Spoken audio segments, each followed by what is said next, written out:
자, 이 내용은 지금 5번, 9번부터인데 열을 이용해서 식품을 조리할 때 자, 식품의 표면을 가열해서 열 전도를 통해 열이 그 내부까지 전해지도록 하는 일반적 원리. 자, 이것이 있는데 자, 이때 우리가 그 식품 같은 경우는 열 전도율이 되게 낮아가지고요. 자, 가열 온도를 지금 높여가지고 겉과 속의 온도 차이가 지금 커지게 됩니다. 지금. 자, 그 결과 겉은 타버리고 속은 익지 않는 경우가 발생할 수 있대요. 자, 그래서 또 영양소까지 파괴가 돼버리네요. 자, 이때 이 전자레인지 같은 경우는 전자기파의 한 종류로 이 마이크로파를 이용해서 식품을 조리하는 장치. 자, 그리고 겉과 속을 동시에 고루 가열할 수 있다는 장점이 있습니다. 자, 따라서 비교적 짧은 시간에 식품을 데울 수도 있고 또 수용성 비타민과 같은 영양소의 파괴를 최소화시킬 수 있다는 장점이 있습니다. 자, 아래로 내려가시면 여기서 우리가 이 전자기파와 그다음 물의 그 특성을 먼저 좀 알아봐야 되는데요. 자, 이 전자기파라는 것은 말 그대로 전기장과 그다음에 이 자기장이 주기적으로 변하면서 일정한 파동을 이루게 되는데요. 이 파동으로 그다음에 파장과 진동수의 곱은 항상 광속과 같다고 그랬으니까. 자, 광속은 빛의 속도처럼 아주 빠르다는 얘기죠. 자, 그래서 전자기파는 파장 또는 진동수를 기준으로 그 종류가 구분이 되는데 자, 전자기파의 에너지는 진동수와 비례를 한다고 얘기했습니다. 그러면 진동수가 커질수록 그럼 전자기파의 에너지 양도 커지겠죠. 자, 대체적으로 마이크로파는 파장이 1mm부터 1m에 이르는 전자기파로 금속에 가해지면 반사가 되고 공기, 유리, 종이 등은 그냥 투과를 해버립니다. 이 차이점 아시겠어요? 자, 금속 같은 경우는 반사를 하지만 우리가 공기나 그 다음에 유리 같은 경우 또는 종이 같은 경우는 그냥 투과를 해버리고 말아요. 자, 하지만 이 마이크로파가 물과 같은 물질을 만나게 되었을 때 그 물질에 흡수가 되면서 에너지가 전달이 되는 거예요. 자, 우리가 지금 이 마이크로파, 이 전자레인지는 결국 여기 있는 이 물질의 흡수, 이 원리를 지금 활용을 하려고 하는 거죠. 자, 물 분자는 수소 원자 2개에다 산소 원자 1개가 104.5도의 각을 이루는데 물은 그 분자 내에서 수소 원자 쪽이 양의 전하를 띠게 되고요. 그 다음에 산소 원자는 음의 전하를 띠게 됩니다. 자, 그래서 이런 극성 물질이라고 했으니까 자, 오른쪽인 경우가 이거죠. 자, 그래서 여기 있는 H2O니까 수소 원자는 지금 양, 그 다음에 여기 있는 가운데 있는 빨간색 산소는 지금 마이너스. 자, 이게 극성 결합이라고 했으니까 플러스와 마이너스가 서로 이 104.5도 각도로 해가지고 결합되어 있는 상태를 극성 결합이다 이렇게 보시면 됩니다. 자, 그러면 그 밑에 이 얼음과 같은 고체 상태일 때 물 분자들은 방향과 위치가 고정되어 있고, 자, 액체상인 이 물로 존재할 때 물 분자들은 그 방향과 위치가 유동적이래요. 자, 그래서 우리가 보통 여기 있는 고체 같은 경우 고정되어 있긴 하지만 액체 같은 경우는 우리가 이것은 어떻게 위치가 지금 유동적이니까 자, 우리가 액체상의 물 분자의 이 마이크로파가 가해지면 물 분자는 그 극성으로 인해서 이 마이크로파의 전기장과 평행하도록 회전 운동을 하게 됩니다. 자, 여기 중요한 것은 자, 마이크로파와 전기장과 자, 평행을 유지하면서 회전 운동을 한다는 거. 이때 마이크로파가 진행하면서 전기장의 방향은 주기적으로 계속 바뀌겠네요. 자, 그때마다 양의 전하를 띠는 수소 원자는 당연히 자, 마이너스 쪽으로 가게 되겠고요. 왜 극성이니까. 자, 그다음 음의 전자를 띠고 있는 산소인 경우는 플러스 쪽으로 끌려가게 되겠죠. 자, 그러면서 이 물 분자는 계속해서 회전 운동을 하게 되는 겁니다.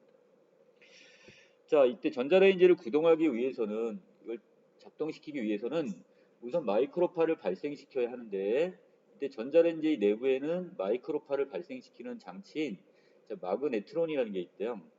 자, 여기는 오른쪽에 있는 그림이 바로 이 마그네트론의 구조죠. 자, 그래서 먼저 자, 가운데에 지금 뭐가 있고요? 이렇게 음극 막대가 있고요. 이를 중심으로 둘러싼 금속으로 만든 양극 원통 튜브가 있습니다. 자, 여기는 요거네요. 자, 그리고 그 위아래 부분에는 뭐가 있다? 강력한 자석이 위에와 아래 이렇게 같이 설치되어 있어요.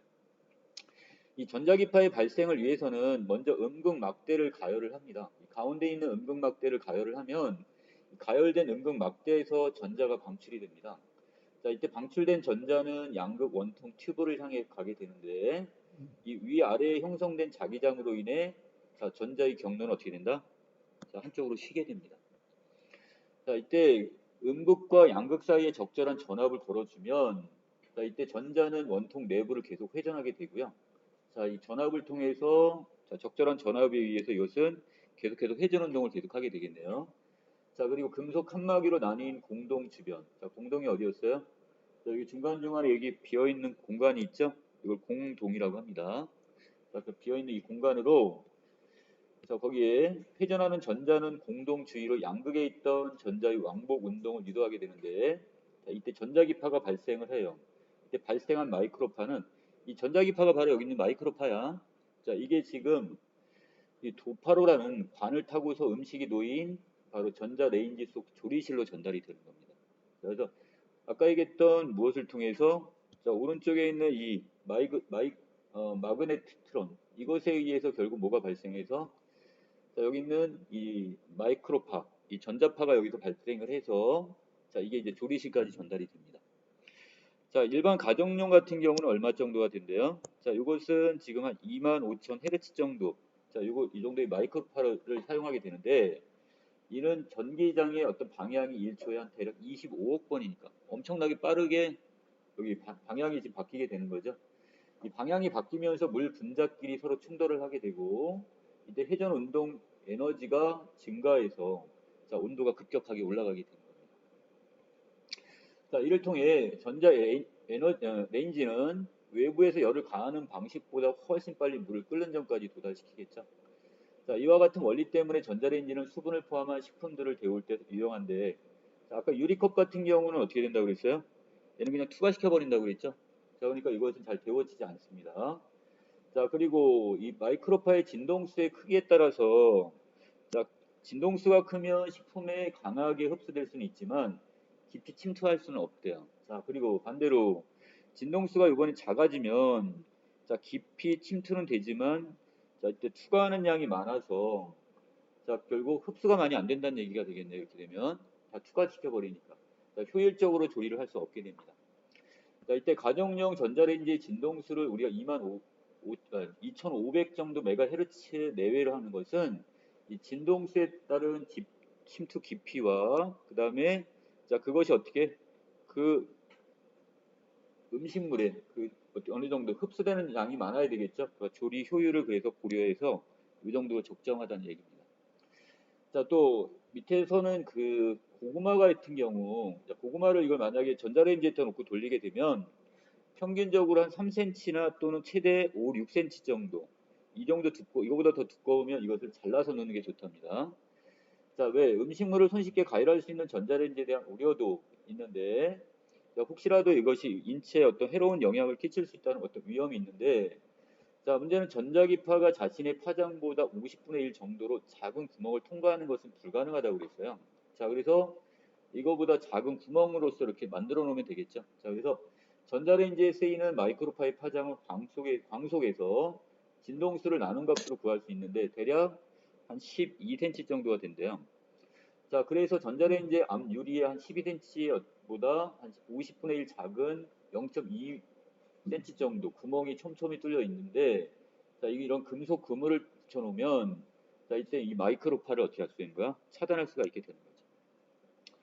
저 마이크로파는 금속으로 덮여있는 조리실 내부에서 반사가 되고 앞 유리의 금속 그물을 통해서도 반사가 되어 대부분 새어나오지 않고 다시 안으로 들어갑니다. 이처럼 이 전자레인지 앞 유리의 금속 그물은 전자레인지가 금속에 인체에 미칠 수 있는 자, 이런 부정적 영향을 상당히 줄여줄 수 있는 역할을 하니까 우리 인체에 그렇게 해롭지 않다 이렇게 보시면 되겠죠.